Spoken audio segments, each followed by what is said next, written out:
안녕하세요. 역사를 사랑하는 박사입니다. 오늘은 남성 역사에 대해서 한번 알아보겠습니다. 1127년 요나라를 멸망시킨 금나라는 송나라로 진격해 수도 개봉을 점령하였습니다. 천자인 흠정과 상왕 휘정을 포함한 항족과 신하를 포로 잡아갔습니다. 북성을 멸망하였습니다. 금나라는 송나라의 신하 장방창을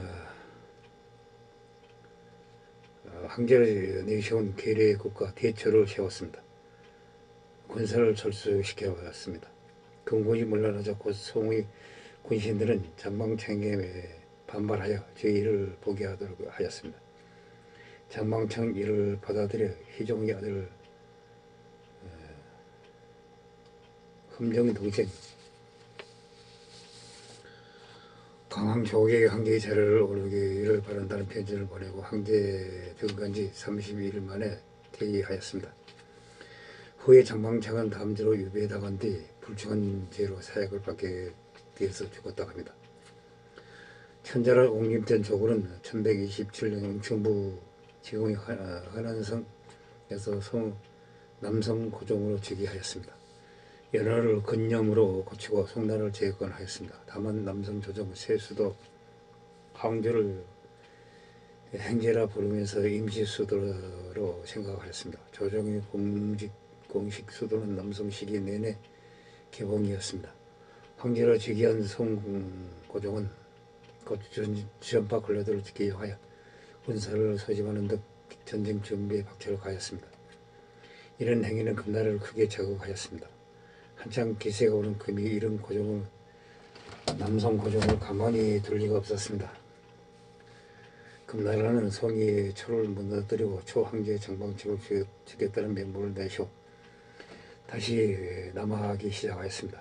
금이 공격이 맹렬해지자 남성 고종은 응천부를 버리고 양주, 항주, 원주 등으로 개설에서 달아났습니다. 급기야 1129년에는 배를 타고 바다로 도망가기까지 하였습니다.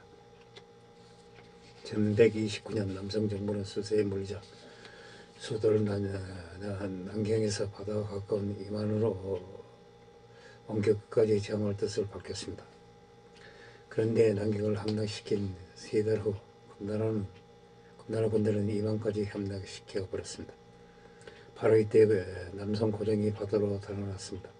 양쯔강 이북을 점령한 금나라는 1130년 대제는 제2의 계류국가를 세워 항장인 이위를 황제로 홍립하였습니다.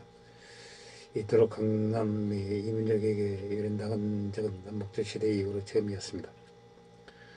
절망적인 사고는 1130년부터 갑자기 바뀌게 되었습니다. 남성의 맹장 한세층이 1130년 4월 광중에서 최초로 근거를 격파하였습니다. 진해가 포로에서 탈출한 남성에게 복귀하는 것도 이 시기의 일입니다. 이후 올해는 앞비가 근거를 격파하였고 1131년에는 오림과 오개 형제, 수군장수, 강민 등이 하상원에서 근거를 대파하였습니다. 1133년에는 앞비가 광강의 군도를 평정하였고 1134년은 한세승이 다시 한번 건고를 대파하였습니다. 계속되는 패거로 실에 빠진 금나라 태종이 1135년에 죽었습니다. 건고는 북쪽으로 물러나게 됩니다. 이후 1140년 시인의 협상으로 양국은 휴전하기로 합의를 받습니다. 그가 죽은 후인 1162년 금나라 해령양왕이 계층을 계획하였으나 남성의 명신 우연문에게 세석기에서 가로막히고 맙니다. 그 이후 금진령에서는 발언이 일어나 해령여왕이 살해되었습니다. 금나라 세종이 즉위하였습니다. 송나라 남성 효종 시기 장전을 중시하는 북벌 시도하나 이현충과 추광년의 반목으로 인해 북벌이 실패하였습니다. 금과 다시 화평하였습니다. 이런 과정을 거친 남성은 해화까지 영토를 확보하게 됩니다. 이렇게 기반이 쌓인 1206년 한탁주가 자신의 권세의 확장을 위하여 북벌을 시도했지만 지금도 제대로 안 된 상태에서 무력에 강행하다가 실패로 돌아갔습니다. 남성은 금나라 모두가 서로를 먹어버릴 역량을 얻는 상태에서 어느새 강성해진 몽골이 금나라를 압박하기 시작하였습니다. 남성에서는 금을 경제적으로 도와서 맞게 한다는 주장과 금나라를 침공해서 힘을 기어 몽골을 막아야 한다는 주장이 대립하게 됐습니다. 동양과는 달리 금나라 정보를 주장하는 측에서도 몽골이 장차 위협이 될 거라는 점을 인지하고 있었습니다. 몽골과 연합해서 금을 먹어야 한다고 주장하는 게 아니다. 당시 여론은 후자가 우세했지만 어쨌든 남성은 양측의 의견을 존중해서 금나라에 바치던 시패를 끊었습니다. 금나라를 공격하지 않기로 하였습니다. 진덕수신하는 송나라 남성 영적의 금이 몽골이 공격을 받는 틈을 타 금에 바치는 시패를 끊어야 한다는 주장을 하였습니다. 사후 대책을 주장하였습니다. 남성이 조용하고 싶어도 이번에는 금이 가만히 있지 않았습니다. 몽골의 패배에서 영토를 크게 잃은 금이 금나라가 그나마 만만해 보이는 남성을 공격해서 자신이 잃은 만큼 떠낸다는 발상을 한 것입니다. 아무리 순망치안이라 하지만 남성이 고문고문 침공을 명령할 수 없었던 건 당연했습니다. 이 충돌이 반복되며 양측의 국력 소모는 괘씸해졌습니다. 금이 대성관을 점령하는 등 순전하였으나 맹종정, 허재흥, 가섭 등에 의해 가로막히고 맙니다. 여기서 가섭은 산동 일대의 흥호군과 연계하여 곧도 수복을 노리기도 하였습니다. 먼저 두선등 쪽은 몽골과 직접 국경을 맞던 금나라였습니다. 금나라의 애정이 시기하고 나서 남침을 중단하고 남성과 평화협정을 제안하지만 남성은 이미 금의 멸망은 돌이킬 수 없으니 괜히 금을 도와서 몽골을 작을 필요가 없다고 생각하였습니다. 몽골과 우호 관계를 맺어서 전쟁을 준비할 시간을 보는 게 낫다고 판단하였습니다. 몽골과 동맹을 맺었습니다. 게다가 상황이 나빠지자 금나라 애정도 결국 다시 남송의 사천 일대를 침공해서 근거지를 확보하는 시도를 하였습니다. 삼봉산 전투 이후 금나라 애정이 체주로 전도하였습니다. 그러나 체주에서도 버틸 수 없었습니다. 삼봉산 전투에서 살아남은 무선이 사천 일대를 점거해 제기하려 했으나 맹공의 선무공장으로 인해 실패하였습니다. 결국 정군이 전멸을 당하고 말았습니다. 무선은 1234년 금멸망 이후 홀로 도주하다가 몽골 수비병에 잡혀 죽게 되었습니다. 결국 금나라와의 전쟁은 1234년 남성이 몽골 제국과 연합하여 금을 멸망시킬 때까지 계속되었습니다. 북송처럼 남성 역시 경제나 생활 및 문화들이 발전되고 유지되었습니다. 전생기나 다름없었던 북송만큼은 아니었지만 규모만큼은 북송에 비해 규모가 더 작았을 뿐 언급했듯이 여전히 문화는 발전되고 있었습니다. 경제는 어떤 면에서는 북송보다 더 발전되었습니다. 유명한 간신친화를 시작으로 그나마 멀쩡했던 남성 교정의 이유로는 광종을 피해시킨 조여우, 한덕주의 권력 투쟁이 있었습니다. 그리고는 몽골 침공 등으로 옷을 했던지라 조용한가 했는데 정대제이라는 인물이 조정대 입지가 급부상하여 독재 정치를 하였습니다. 이어 가사도가 나타났습니다. 그래도 맹공이라는 남성 최후의 명장과 문천상과 진의중이라는 남성 최후의 재상들이 분주하는 모습을 보여주었습니다. 나름대로 원나라에 대항해 합주, 조선, 중경 등의 사천 지역이나 강릉, 양양 등의 형제 지역에서 훌륭한 방어를 자랑했던 시절이 있었습니다. 금나라를 역으로 이해받은 시절도 있었습니다. 또 근대화 전까지 막을 나라가 없었던 세계 제국, 몽골 제국의 종공세를 두 번이나 격퇴하였습니다. 10여 년이나 몽골과 미친매전을 펼친 유일한 나라였습니다. 송나라 군대가 약했다는 성식과 달리 남성의 군사력은 경이로운 수준이어서 불사적으로 몽골의 주력과 싸워 포탄이었습니다. 당시 송은 세계에서 유일하게 하포와 로켓을 돌리던 국가였습니다. 물론 송대는 송통이 없었고 투석기로 활약 무기를 알렸습니다. 우리가 흔히 아는 대포의 형태는 원대의 처음으로 나타났습니다. 남성의 멸망이 1279년이고 고려 몽골 전쟁이 1231년에 시작되어 1259년에 끝났습니다. 고려가 몽골 제국과의 전쟁이 벌어졌을 때 이미 세계가 다 뒤집히고 난 뒤가 아니라 그때만 해도 남성이 멀쩡하게 있었던 상황이었습니다. 멀쩡한 것은 둘째치고 20년이 더 지나서야 멸망하였습니다. 물론 몽골과 전쟁에서 아예 그냥 물리친 나라도 있고 점령당했다가 금시에 말하는 나라도 있습니다. 대체로 그런 나라들은 너무 몽골군이 소수였거나 당초 점령 목표가 아니었거나 하는 경우였습니다. 그나마 예는 베트남 정도, 이쪽은 무려 3천이나 침공하였습니다. 그래도 완전히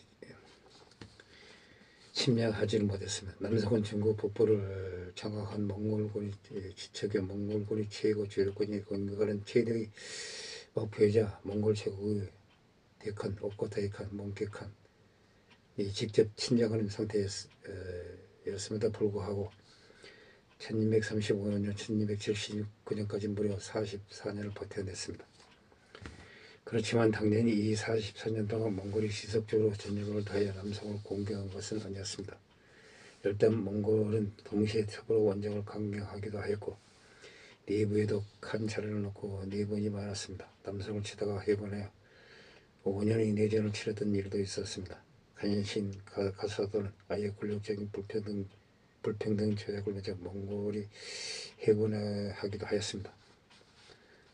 가사도가 몽골과 하약을 체결했던 부분에 현재 중국 사회에서 논란이 많습니다. 그래야 실질적으로 교전은 기간이 20년 정도로 짓게 됩니다. 그리고 그 남은 20년 동안 송으로 따로 전쟁이 없었습니다. 몽골은 그동안에도 쉬지 않고 외부 정부를 하고 내전으로 싸웠습니다. 1258년 전쟁을 보면 몽골군 주력이 세 방향으로 갈라져 쳐들어온 와중에 상군 중 일부는 저 멀리 운남 방향으로 돌아서 송나라를 치기도 하였습니다. 이미 전방은 말할 것도 없고 후방 지역의 나라까지 털린 상태였습니다. 성은 위에서 나온 대로 버텨나갔습니다. 오고타이 칸이 이끄는 군대가 1235년부터 1241년까지 계속 공격하였습니다. 그러나 실패하였습니다. 오고타이 칸이 병사에서 퇴각해서 실패. 몽케칸이 이끄는 부대가 1258년 또다시 직접 공격을 하였습니다. 5개월 동안 아무것도 못해보다가 몽케칸의 사망으로 퇴각하였습니다. 이후 쿠벨라이 칸이 대칸이 된 후 송나라 방위 라인의 핵심인 양양성을 주 타겟으로 삼아 공개해서 수만 명의 병력에다 중동에서 가져온 공성병대까지 투입하였습니다. 무려 6년 동안 함락을 못 시켰습니다. 양양 근처의 화양한 성을 일단 먼저 밀어버리고 말라 죽이는 전략으로 가면서 양양성주 영원한에게 넌지시 항복을 권해서 겨우 양양을 손에 넣었다고 합니다. 양양성이 떨어진 후에야 겨우 직접적인 타격이 가능해져서 20만 대군을 투입시키면서 그제서야 확실한 승기를 잡았습니다. 이미 대세가 완전히 넘어간 후에도 송나라 황족들과 고관들은 무너지면서도 계속해서 버티다가 남쪽 바다 끝까지 놀 때까지 버텼습니다. 결국 남쪽 끝까지 몰린 후에서야 정말 최후 정하다가 장군이고 최상 황족 여기 죽을 때까지 싸우다가 남성은 멸망하였습니다. 송나라가 원량하다며 표현된 사람도 이런 남성의 최후를 대해서 높게 평가하는 경우가 많습니다. 이후 남정국은 명나라 때에도 이민족의 침해에 대비할 수 있는 최고의 요지로 취급되고 있습니다.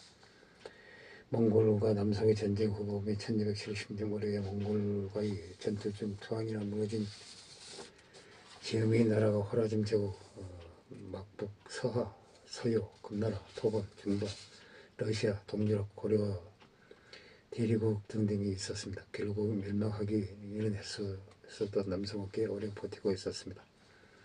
바투가 폴란드 네그니치 전투에서 하얀 예의 군사를 전멸을 시킨 게 남성의 멸망보다 38년 전이었습니다. 남쪽의 대리국이 몽골군에게 멸망당한 게 남성의 멸망보다 26년 전이었습니다. 바그다드 역시 남성보다 21년 먼저 무너졌습니다. 그렇게 먼 곳까지 쓸리는 와중에서 코앞에 있던 나라가 무너지지 않았던 것입니다.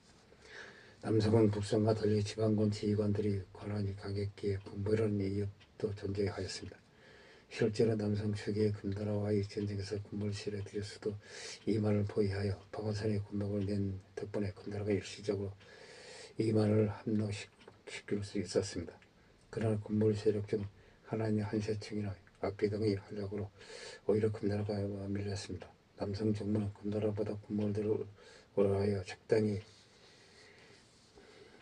도움을 주는 조건으로 전쟁을 매듭짓고 곧바로 군벌 수청에 들어갔습니다.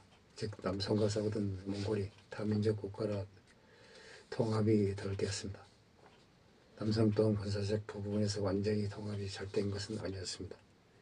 그리고 남성과 싸울 당시 몽골 제국은 해국 지방과 동아시아, 중동, 동유럽 상당수를 먹어치운 대제국이므로 국가 국력이 남성보다 약하다기보다는 어려운 상태였습니다. 그리고 남성의 하나 지역은 하복지방 외의 산악지대와 정글이 많아 농경지는 아니었습니다. 원나라의 경우 하복지방과 중동이라는 선진 문명권이 서부대와 경제력까지 흡수해 국력은 물론 군사력까지 괴물 수준에 이르렀던 초강대국이었습니다. 총인구에서 남성보다 좀 밀렸으나 수사하는 역량을 보이면 남성 못지않게 상당하였습니다. 그나마 일련의 수군조차 화약 병기를 보유한 육군이 보조로 격파하는 게 원나라군이었습니다. 당시 원나라군은 몽골 기병대에서 여러 문명거리 기술력과 힘을 흡수해 하이브리드 군대가 되었습니다. 야전은 물론 기동전과 공성전 등 무단기 없는 군대였습니다. 원나라는 하복지방의 물력과 더불어 강력한 기병까지 갖춰서 몽골 기병대의 가공한 기동전을 공시하던 남성의 요시아 영역을 보병 기병 수군의 연계를 통해 기병으로 통과하지 못하는 구역을 보병과 수군으로 길러를 주거나 성나라군의 반격 시도를 기병으로 분쇄시키는 등 유기적 제병 합동으로 송나라의 모든 시도를 끊임없이 격파하며 양지방 수계를 체계적으로 장악해 나갔습니다. 이런 쿠발리칸을 비롯하여 명장, 바양, 장홍본, 아리카야 등 남성과의 전쟁 경험이 매우 풍부한 인재들이 남성의 방어선을 격파하는 데 열쇠를 찾는 것도 원인이었습니다. 남성은 군마 육상의 영연 목초지대와의 접촉성이 떨어진 곳이었기에 돈을 아무리 부어도 기병 육상의 몽골 기병을 따라잡는 것이 어려웠습니다. 송나라 남성 몽골 전쟁 중 후반에 들어설수록 남성은 유독 자연재해와 혹한기를 많이 겪으며 흉작이 발생하였습니다. 선서 방어체제를 보태주는 생산력이 떨어졌습니다. 북송의 고질병이었던 비대한 공군 본위의 군체제가 남성 시기 이후 각 지방 단위와 상비군이라 할 수 있는 둔수 대병 유지 방어체계로 개편되었습니다. 북성의 상비군의 규모 자체는 고란스러워 왕의 전쟁이 한창일 때는 무려 140만 정도까지 벌어날 정도로 크긴 하였습니다. 기본적으로는 황제가 비서기관이 치밀을 끼고 직접 정군의 군령권, 발병권을 행사하는 구조 자체가 군에 대한 문체에 있어서 쓸지는 몰라도 시시각각 변한 전선의 사정에서 벌써 응면하기는 참으로 비효율적인 이었습니다. 무엇보다도 순회하 즉 안을 튼튼히 하고 밖을 하여가게 하여 만당 시계 같은 지방 본진들이 발화를 막는다는 명목하여 무려 정군이 3분의 2에 달하는 82만 명을 황제 직속 공군에 소속시켰습니다. 그중 대부분을 수도인 동경대공부에 주둔시켰습니다. 어느 날 물색에 비견하지만 62만 대명국 국군 중 무려 40만가량의 동부나 서부 전선이 아니라 수도 방위사령부 소속으로 서울을 관내해 주었다는 계획입니다. 물론 이 군군들이 수도만 지키고 있었는 건 아닙니다. 수도 주둔이 배수였던 만큼 변경이 사정의 구성원들이 자동적으로 얻어주는 건 저만 이치고 그로 인하여 작전 능력이 날이 갈수록 현저하게 저하되는 부작용이 있었습니다. 송날의 경우 석경당이 이정광이 후당을 멸망시키고 황제가 될 욕심에 거란의 지원을 받을 심산위로 만리장성 이남의 연인 16주 지금의 베이징을 위치한 허베이 성일을 거란에게 가져다 바친 환경하에서 시작했기 때문에 북평 방어선 구축에 있어서도 전대의 다른 전국 통일 왕조들에 비해 상당히 일을 먹어야 하였습니다. 헌데 남성으로 밀리고 나서는 국정유도의 지리적 조건 자체가 장성 인왕의 권한을 끼고 있어야 하는 악조건에서 회수 장강 사천 준명 등의 하늘이 내린 방백을 국경으로 삼는 호조건으로 바뀌게 되고 비대하기만 하였습니다. 제9시를 못했던 군군 이주의 방만한 군대는 한세층 악비 같은 군볼들이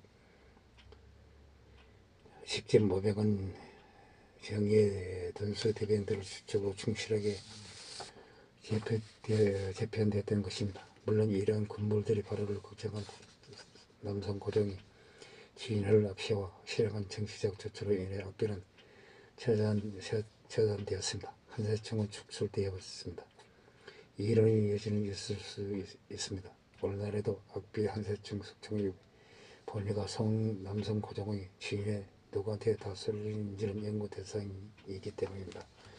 한때 40만에 달했던 등수 대변들은 21만 정도로 축소되었습니다.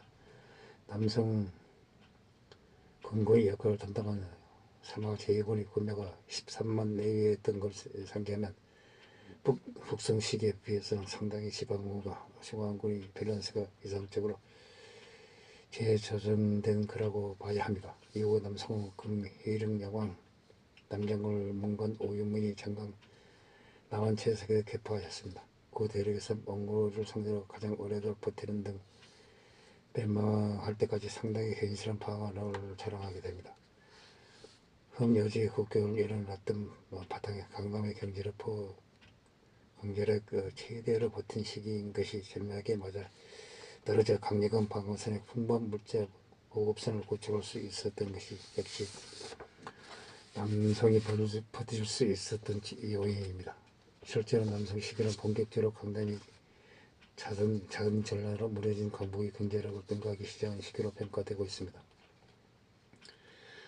물론 북송 시기의 경제력 군사력 지탱이 힘들다면서 회종 및 남성 지식층이 거린 적도 있으나 남성 후기 증가면 경제력도 매우 융성하여 남방과 사천 지역에서 끊임없이 생각하는 물자 험진한 지형을 바탕으로 세워진 요새들을 몽골군의 진군을 막는 데 큰 역할을 하였습니다. 앞서 언급한 사천 지방의 조성이 이런 험진한 지형에 의지한 세워진 튼튼한 요새의 대표적 예였습니다. 이것은 또 물자가 풍부하게 준비된 곳이어서 성우의 수백의 물고기와 밀가루를 몽골군에게 던지며 우린 10년도 더 버틸 수 있다고 조롱하였습니다. 내부 정치도 그리 나쁘지 않았습니다. 군지보다 권신들을 돋보이는 게 그 남성의 정치였습니다. 어려운 권신도 감히 찬탈을 기도하지는 못하였습니다. 남성 효정 같은 명군이 다스릴 땐 이렇다 할 권신도 없었습니다. 광종 시기부터 다시 갔습니다. 그렇다고 나라가 적어다다시피 한 건 아니었습니다. 남성과 통진과의 대조를 이루는데 통진은 한해 사마시 플러스 문벌 기적 플러스 토착 호족과 군벌 세력의 영지립 정권에 가까웠습니다. 정치적 불안정이 심각하여 동진하는 이와 같은 무인 출신의 야신가에게 나라가 휘둘렸습니다. 황실은 힘이 없어 왕돈이나 사람 같은 이들이 도와줘서 유지되었습니다. 결국 동진은 겨우 103년 유지되다가 망하였습니다. 형제가 10명이나 되고 사마역, 사마옥 빼고는 모두 40이 못돼 죽었습니다. 동진 형제들은 다들 오래 즉위했지만 어린 나이에 즉위해서 성이 되고 얼마 안 돼 죽거나 성인으로 즉위했지만 오래 못 가 죽거나 둘 중 하나였습니다. 남성은 152년 동안 형제가 9명이었습니다. 이마저도 몽골 남성 전쟁 시기 형제 내과 남성 광종의 제2기간이 유독 짧아 그렇지 남녀지 4명은 모두 20년 넘게 제위하였습니다. 다들 50대를 넘겨서 사망하였습니다. 남성이 금나라와 중국 대륙을 반문에 성공해서 150년이나 장기 생존에 성공한 것은 고려 역사에도 큰 영향을 끼쳤습니다. 바로 금나라가 함부로 한반도 문제에 개입을 하지 못하게 되었습니다. 실제로 고려에서 무신정변이나 조의청이랑 같은 정치적인 기본이 일어났음에도 불구하고 금나라는 개입하지 않았는데 이는 남성이 금나라의 주력권을 붙잡아 놓고 있었기 때문이라고 합니다. 이상 조광윤이 송나를 세우고